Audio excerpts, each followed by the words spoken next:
Now you're looking for trouble condition. What is up, and welcome to another episode of American Werewolves, where my name is Jerry. I'm Brandon. And today we are going to be talking about Maxxxine here. What up? Is this supposed to be for X or Maxxxine? It's Maxxxine. Oh, okay. Yeah. It's just the X is super big. Oh, okay. So we saw it last night. Couldn't see it on Thursday, usually early because 4th of July, but we got to see it Friday with everybody. Yeah, it was weirdly, I don't think movie theaters were closed though.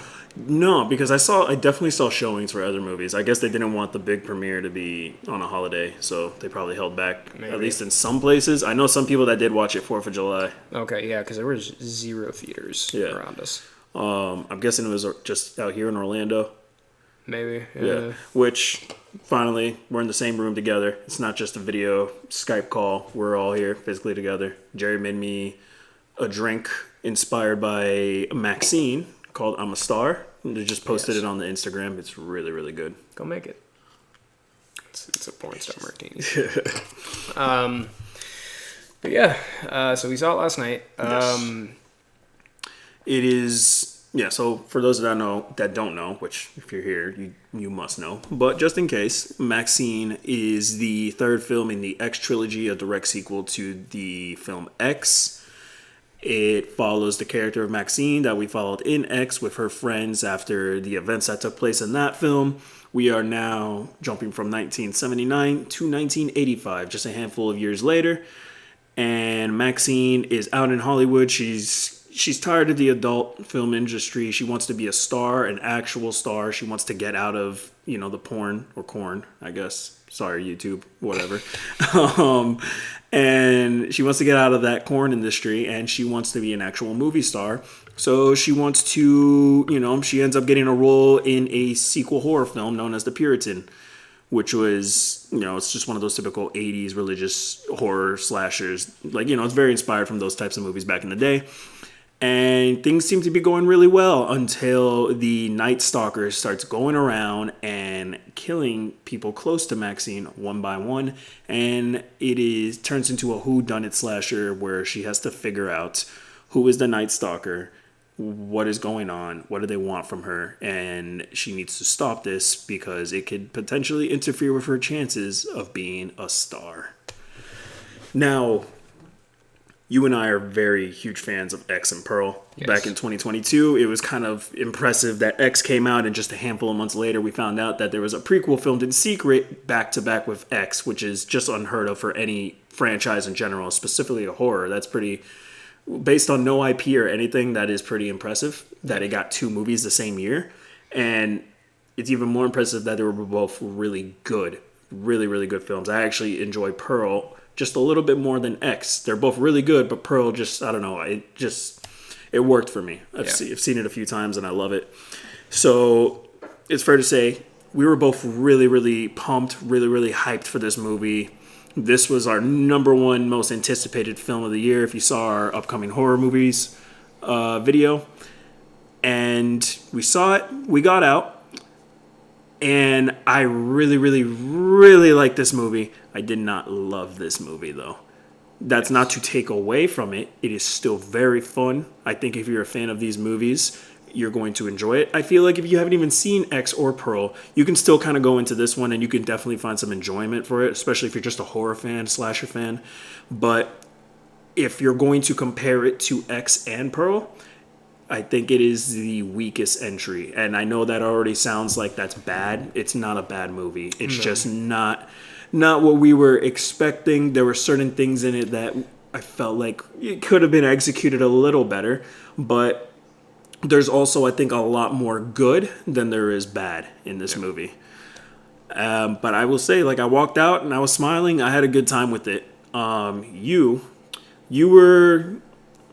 I feel like it's safe to say you were just a little more disappointed with certain things in the movie. Yeah, the movie was advertised as a whodunit, and I didn't really get that vibe from it. There wasn't a mystery in the film. Yeah, that's an issue I had where we were advertised one thing. We got I mean, we do get it. It's more of like a horror noir, but I mean, I will say, I'll just get it out the way. My big main problem with this being a whodunit is that there really wasn't a mystery at all. Like, you know, when they described it, you would think like, we weren't expecting Knives Out. No. Maybe a little of Scream, where you're trying to figure out who in the group of people are, you know, potentially the killer or potentially linked to the killer or, you know, linked to whatever's happening. And we don't really get that. We kind of get something else. I don't want to delve into it too much. We'll do that in the later half of the video when we start discussing spoilers. But right now, I want to just talk about what I really enjoyed from this movie.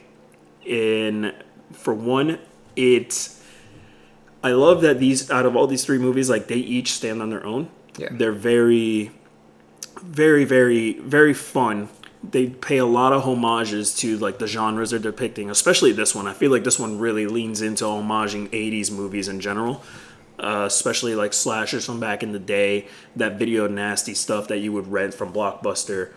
And it really pays tribute to that time, that era of Hollywood that I think was really fun, really grimy. And that's what I love about this movie, this franchise in general, especially this one. I'm a huge sucker for 80s movies, slasher movies, and this one really nailed it on the head. It may bother some people that it pays maybe a little too much homage, but it was perfect for me. I loved every second of it. Yeah, I love, like you said, I love how each movie stands on its own. Like, each movie feels like a different movie. Yeah. In terms of cinematography, in terms of just simple stuff like the color grading in each film is entirely different. They all feel, while it is a trilogy of films, they're all three separate movies that stand alone very, very well. Yeah. Like you said, I do think this one is the weakest of the three. It's not a bad movie. It's just, in my order would be Pearl, X, Maxxxine. I would say the same. I would say the same way. I did enjoy Pearl more than this one, and again, my issue was there was really no mystery. They teased a very large cast, a very like big named cast. The big names, which is really all the cast, they're not really in it much. No. Each big name that they kind of like teased is really only in it for maybe 5 to 10 minutes each. Yeah, and I would say it's not even that's the issue. It's just how they're utilized, because I don't mind people that are in the movie for as less as you may think it is. It could be 5 minutes, it could be 10 minutes, it could be a half hour. It's how they're utilized in that screen time. That's my issue with it. And it could really affect it, because regardless if they're a supporting, secondary, tertiary character, you got enough time to make that presence count as an actor. I don't think any of the acting is a fault here. If anything, I think the acting all around is really good. Maybe there's one performance I wasn't a fan of. We'll get into that in the spoiler section.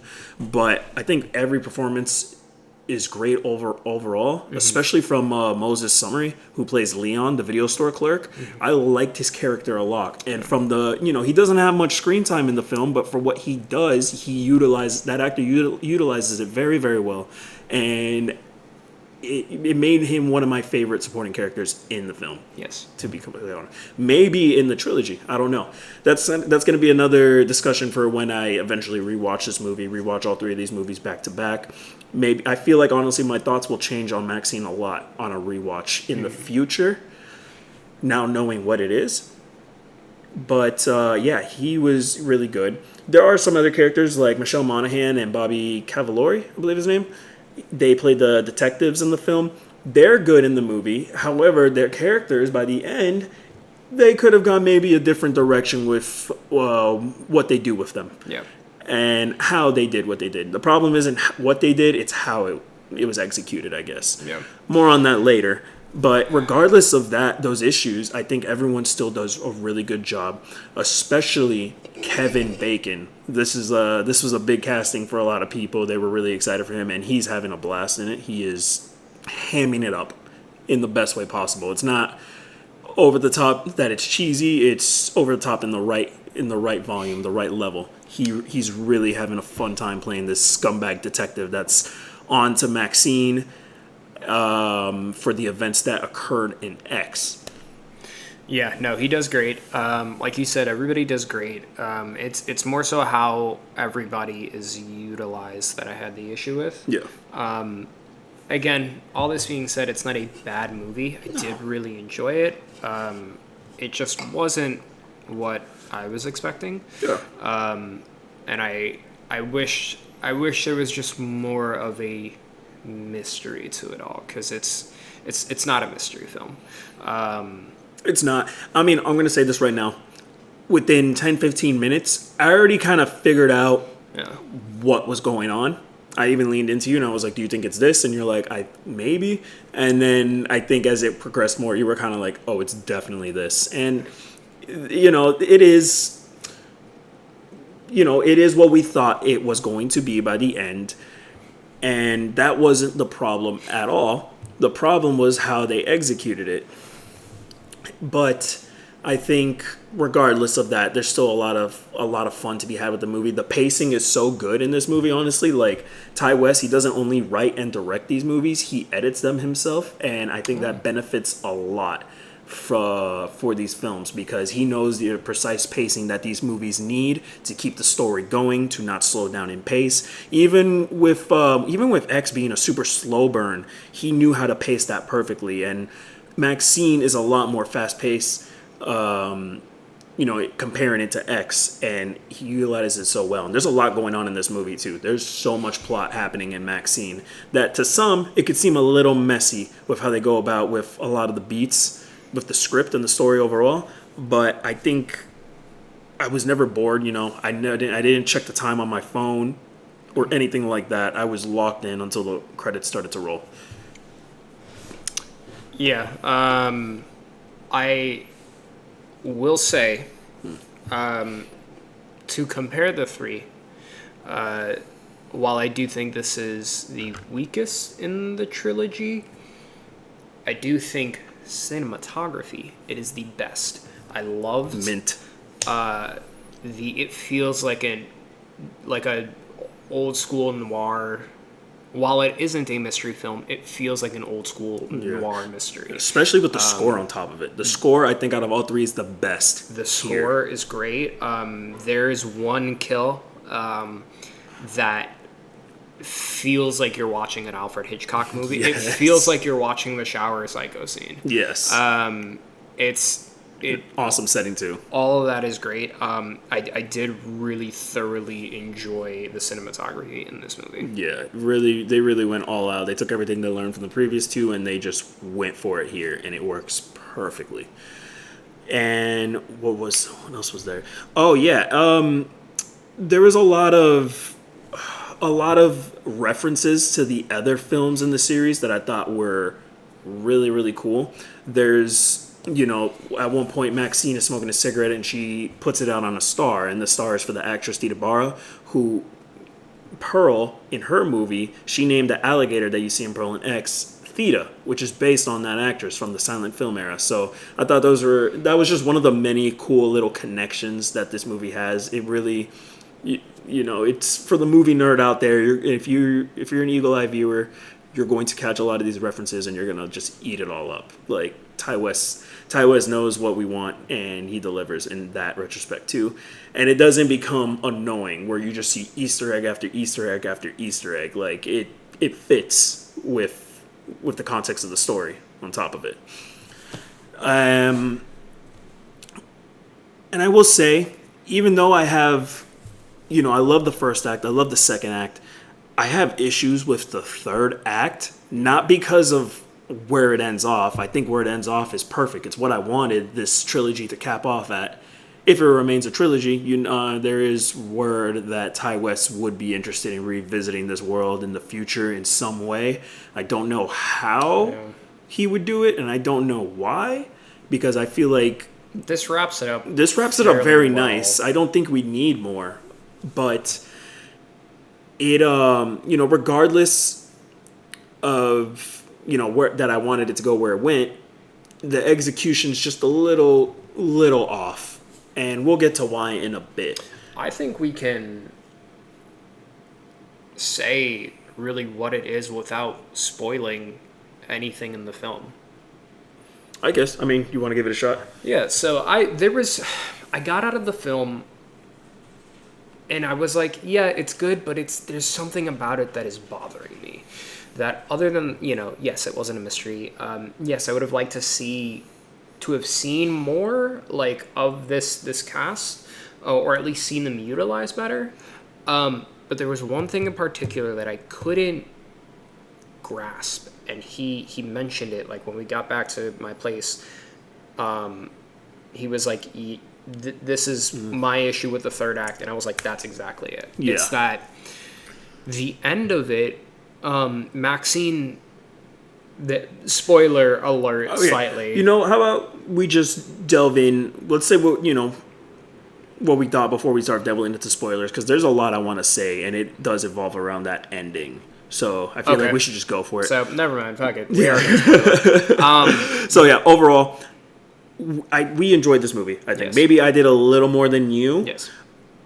And I think it is definitely worth watching, especially if you're Absolutely. a fan of X and Pearl. Go see it in the theater. Support movies like this. We need more movies like this to be made and supported. Super original horror films, especially. Go see it. It is worth watching, especially if you're a fan. Even if you're just curious and you haven't seen X and Pearl before, I think you'll still enjoy this one too, honestly. It would help if you saw those other movies, but you can still go into this and you can have fun if you go with a group of friends in a big crowded theater. Now, full-on spoilers for Maxxxine from here on out. If you do not want to know anything, turn it off, look away, come outta back. here. Get the hell out of here. All right? So, spoiler. Now, Maxxxine wins at the end. Cool. She doesn't do anything to deserve the win. Yeah. It's handed to her. Yeah, she does it. It doesn't feel earned. It these cops are interrogating her throughout the movie, Michelle and Bobby, and they follow her to where the final showdown is going to be. And Maxxxine discovers that it's not the actual Night Stalker, because the Night Stalker is an actual serial killer that roamed around L.A. Which from even when the trailer came out, I think Jerry and I kind of knew like that was just going to be a red herring. It's not going to be the actual Night Stalker going after Maxxxine and stuff like that. It turns out to be her father, who is an ultra religious pastor. He was briefly seen on a video clip in X, and he's briefly seen in the beginning of this movie when the film starts. Which, if you watch X and you remember him from the end, and then you kind of see the movie starts off with like a home video of her dad talking to her. Yeah. You can kind of guess where it's going. Yeah, I mean, if you've seen any movie before, I think you can kind of piece it together. Like, and I think it's her dad, right? That is another issue I had with it, is that I while again I didn't need this huge convoluted mystery like Knives Out, not saying convoluted bad. I fucking love Knives Out. Glass Onion is Knives Out and Glass Onion masterpieces. Yes. But I would have liked a whodunit mystery. Yeah. Kind of like that. Maybe in the vein of Scream more than anything. But there wasn't any. You're never like, who's the killer, or like you never once think that any of them in like any of the cast could be the killer. Yeah, or linked to them at least in any way. Linked. It's very evident who it is, and it doesn't leave a build-up. It doesn't leave like a moment of tension where you're like, you're just here's waiting the reveal. you're just waiting for the reveal You already know. Yeah, you're waiting for them to tell you what you already know. Yeah. Like even when X ended and I heard there was going to be a follow-up, I was like, so are we going to like get more info on Maxine's past? Like, is that what's going to happen? Yeah. And spoiler alert, that's exactly what happens. Like, it is followed up in a crazy way. They do obviously the Satan, throughout the movie when they kill these girls, they're branding them with these satanic symbols on their face, and I feel like that was just such a super obvious red herring to show like, hey, yeah, these ultra religious people are doing crimes and kills that conflict with their views, and that's just stereotypical in a lot of whodunits and horror movies. Like, that's what they do to throw you off the scent of who the actual killer is. And it just got more obvious and obvious as it went on. So, like, the murder mystery whodunit aspect of it was not fun. It just wasn't. Now, I didn't mind that it was her dad at all. It made sense for Maxxine, that character. But yeah, I just wanted a little more fun when it comes to trying to like figure it out. What makes a good whodunit is like you're taking the audience on the journey with you, to figure out with the characters like what's happening. And this movie didn't do that. So not only that, that's fine, out the way. When Maxxine confronts her father and he reveals his big old plan that he did this because he wanted to destroy the, horror movies in the Hollywood industry. He wanted to blame Hollywood for selling sin, in his words. Which that era, because, porn in that era, I think was kind of like slowly but surely dying out. Because it was super mainstream back in the day. And then as it went on, it started to die out and, not be in theaters or premieres like that anymore. And horror movies were kind of going hand in hand with that. They were saying Hollywood's just selling sin. So it was leaning more towards that group and back in the day. And I love that it was leaning towards that because it fits the era. But Maxxine is pretty subdued for a lot of the third act. Like what I was saying before, that she didn't earn it. Like, she confronts her dad, she gets tied up, and then, they're about to brand her or hurt her. And then the two cops that have been following her throughout, they come out guns a-blazing. A big shootout happens. They wound a lot of the church, the cult, I guess, of this pastor, Maxxine's dad. And they end up wounding Maxxine's dad. And then the cops end up dying. And Maxxine has a shotgun in hand, goes up to her dad who's already on the ground, and she blows his head up. Easy shot. It was like the death was just handed to her. Like, it was all handed to her on a silver platter. She didn't earn anything in that last act. And not to say she didn't earn anything in the movie. I mean, she's the one that ended up taking down Kevin Bacon's character when he gets crushed by that car. And that was super satisfying because she worked for that. She worked to take that dude down. He's a scumbag. He needed to go away. And her father is super despicable. But everyone else took him out for her. And she set it off right there. And a lot of people can argue, oh, well, these three movies have been all about divine intervention, the same thing, same kind of, convenience happened in X. But in X, Maxxine earned killing Pearl over there. She took her out herself, and, she was in that fight that ended up taking Pearl out. Even if she didn't directly shoot her in that scene, whatever, still, she was involved. Yeah. And here, she's just kind of there. And she ends up taking out her dad after having one last moment with him, and she ends up becoming a star. And her, finally getting what she wanted was satisfying. It was just, the journey to that in the whole third act that I was not vibing with. Like, it just felt super off. So, yeah, that was the issue I had with the third act. And, I know we're going on and on about it, but that doesn't take away from my enjoyment in the movie. I still had a blast with this movie. It was super fun, especially watching it with a crowd. Oh my God, that one scene in the alleyway where that Buster Keaton impersonator comes in and he's like got a knife trying to get her down, and she turns the tables on him and she literally stomps his balls out. Oh my God, that set the tone for the whole crowd. Everyone was just like, oh no. It hurt watching. It hurt. Like, I remember you were just Jerry was just kind of leaning like this, like. Yeah. Oh, yeah. That's another thing. The kills are cool in this. They're fun. They're bloody. They amp it up a lot more here than they ever did in X or Pearl. And, they still also don't overdo it where it's like just disgusting to be disgusting. A lot of the kills are actually off screen. Yeah. Which makes you appreciate the ones that are on screen a lot more. Yeah, but I think that pretty much. I mean, at least for me, that sums up my thoughts too. Yeah. I mean, there's not much to say about it. Like, look, if you love these movies already, you're gonna love Maxxine one way or the other. Will it be your favorite? that's gonna be kind of on your preference. Like, Emma, she watched it. She likes it way more than X and Pearl. My friend Zach, he watched it. He likes it more than X and Pearl.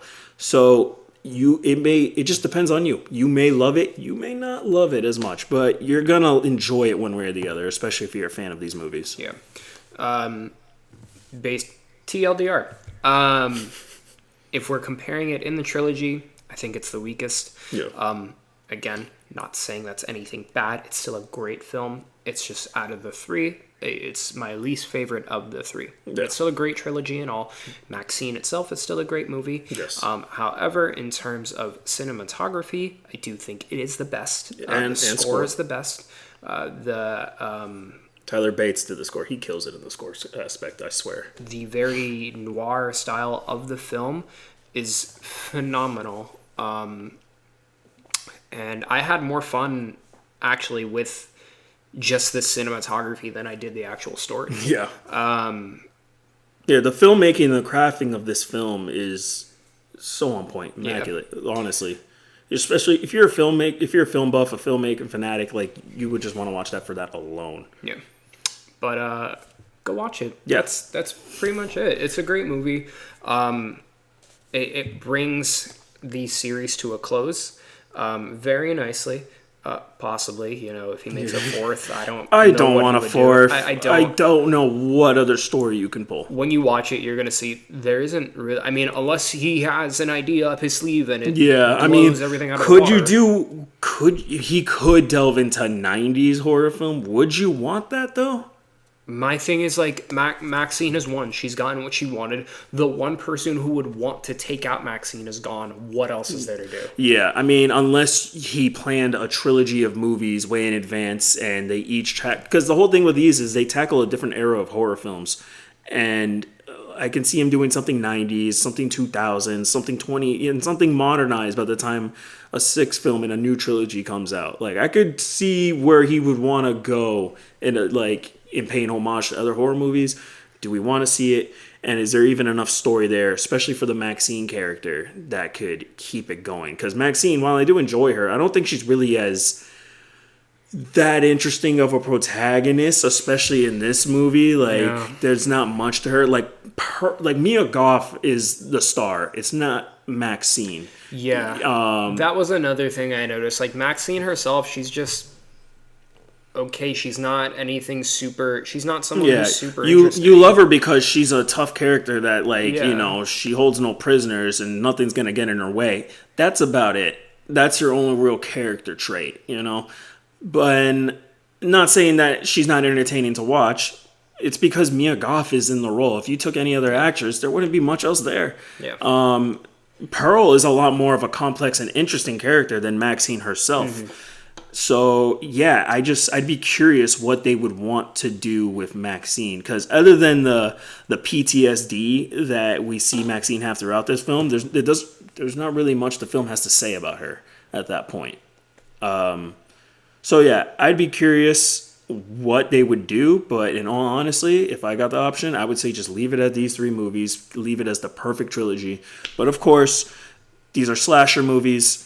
And you can't have a slasher movies without a shit ton of sequels to follow. So, what would you rate this movie? Out of a 10, yeah. I'd give it a 7.25. 7.25? Okay. I would 7.5, maybe 8. I'm still on the fence. I'm gonna go 7.5. It's, for me, X is an 8. Pearl is a 9. Close to 10, honestly. Yeah. And Maxxxine, it's there. 7.5 is not bad. Pearl is... That's how I feel. Like, Pearl for me would be a 9. X is like an 8. And then Maxxxine is like that 7.5. Yeah, I would say. And it's like, it's expected. It is so hard for a sequel to be better than the original. I wasn't really expecting this to be better than the original, but I was expecting a movie that I would be like, oh my god, I'm so excited to rewatch that and see this whole story go down in one go. But it's very tough to judge this because like I said, the story, it's not my favorite, but everything else about it, from the score and the shots, are all glorious. Yes. And so when you're judging it, it's like, what do you? Yes, you have to judge it as a whole, but like, what's going to? Is the cinematography that great that it's going to push it to that 8, and Yeah. you kind of like can forget about the lack of story? Or is the lack of story really the important part, and is that what is going to drag your rating down on it? So it's tough to judge Yeah. this. I have very conflicted feelings Yeah, about this movie. honestly, that's what I'm saying. That's why I keep saying I feel like on a rewatch, Yeah. I'm gonna have a clearer idea of how I feel about this movie. Because right now, after just watching it fresh out of the theater just last night, I don't know. Like, I know I like the movie a lot. I don't love it, but who knows? Maybe there's something I was missing. Because I know a lot of people that love this movie, and they say it's their favorite in the trilogy. So we'll see. I don't know. But again, like we said, not a bad movie at all. Definitely worth the watch. You should definitely go see this movie. I 100% think this is one of the horror movies of the year. So yeah, I mean that's about it. That wraps it up for me over here.